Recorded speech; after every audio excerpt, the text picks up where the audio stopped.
Earlier this year, I released a video highlighting my overall thoughts on the watch brand Swatch. I've got nothing against the brand, I just don't think most models offer great value on a material level.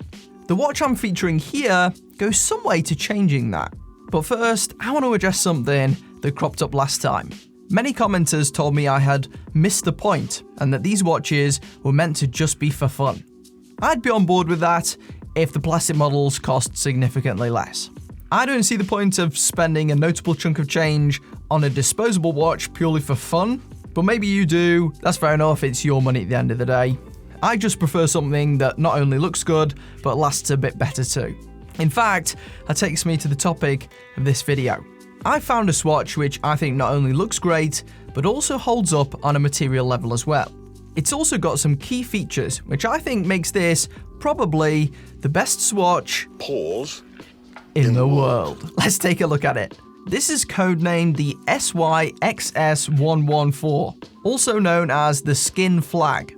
Falsely labelled on Amazon as a women's watch, this is actually a unisex watch, as is evident from the stock images. I'll link it in the description if you want to check it out. Thanks to Amazon for covering the cost of this watch for review. A quick note, according to some sites, this model could be discontinued. So you might want to pull the trigger sooner rather than later if it does interest you. Just pull the damn trigger. If you're late to watching this video, it might not be available. With a 38mm case diameter and a 44.5mm lug-to-lug, it starts to shape up quite nicely for slim to average wrists. Then you look at the side profile. This beauty not only looks great, but is wafer thin. It probably makes most wafers look thick. If you follow my channel for a while, you'll know I'm a sucker for skinny watches, and this one even beats out the Casio A700 at a mere 5.7mm in thickness. On wrist, this sits incredibly well on my small 6.25-inch wrist, and is about as slick as a wristwatch can get. Fortunately, thanks to the curved sides, I've had no issues with regards to sweat buildup under the case, which can sometimes happen with these flat watches, and it's one of the most comfortable options I've tried all year. Some of that is aided by the silicone strap, which is a little bright for my taste, but feels much more substantial to those fitted on the previous Swatches I looked at. As expected, it uses the Swatch lug design, so you're restricted in terms of alternative strap choices, but it's a much better start. It also houses a metal buckle, which should hold up better than the plastic ones used on many other Swatches. I much prefer the case of this watch compared to the alternatives too. I've always stood by the principle, if you're gonna choose Quartz, at least make an effort to make the case as slim as possible, as it's one of the big upsides that you get with that technology. Happily, they've done so here, along with implementing a lovely swooping design down the flanks, which is pretty classy for a budget watch. This may be a bit tricky to spot on camera, but it's fairly striking in person. The stainless steel case is polished throughout, including the crown, which is completely smooth. It's small and suits the watch, but features no grip. Luckily, because it's Quartz, you won't be fiddling much with it. Flipping the watch over reveals the easy access battery hatch, allowing you to quickly change the cell without any fancy equipment. This does marginally protrude from the rear, but isn't noticeable during wear. Unfortunately, the watch is only splash-proof. Perhaps the battery hatch is partially responsible for the poor seal. I think Swatch watches could benefit from a slight upgrade here, as they would pair nicely with the ever-present and water-resistant silicone bands. Over the dial, you're looking at simple mineral crystal, which will provide some limited scratch resistance. Considering this watch can typically be picked up from around £60 to £90, that's not too bad, but it's no luxury material. The dial also holds a couple of areas of improvement, or should I say, concealment. With previous models, I was frustrated with the consistently inconsistent alignment of the second hand. Often the hand would hit far from the markers whilst producing a loudly audible tick in the process. Fortunately, this model sidesteps both issues.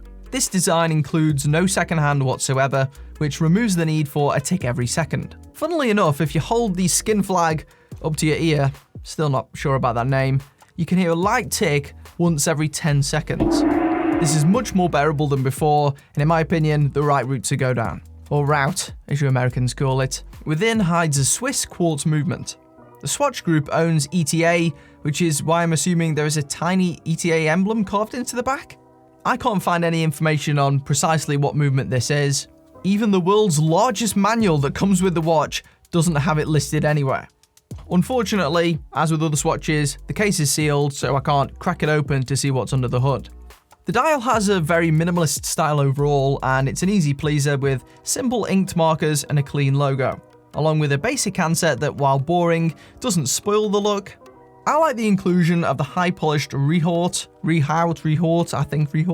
which reflects beautifully when the watch is rotated.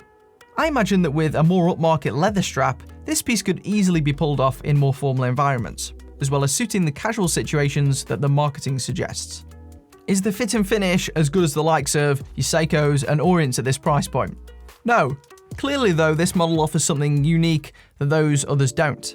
A true direct competitor to some of these overzealous fashion watch brands who claim that their minimalist watches are changing the world. This looks and feels better than most of them, it's extremely nicely proportioned, and will probably last you a lot longer whilst providing a similar aesthetic. Why has Swatch discontinued this model then? Or at least why do some retailers seem to think that's happening or is going to happen? Because yes, Swatch still has this available for purchase on their own website, but perhaps this is reaching the end of its shelf life already? If that's the case, I think the conclusion is fairly simple. They didn't market it enough to the right people. When you've got a watch with such an obvious selling point, the thinness, you got to tell people about it. It took me a long time to even find out that Swatch made 38mm watches, let alone any that were this slim. And I'm a watch reviewer. I bet the vast majority of potential customers never knew this model was being produced. It's a real shame. Hopefully this discontinuation isn't the case though, and these sites are just making mistakes. Swatch do a better job than most at the marketing side of things, so I'd like to see this, push towards men a bit more. Give me your thoughts in the comments below. There's a product link in the description too. See you in the next one.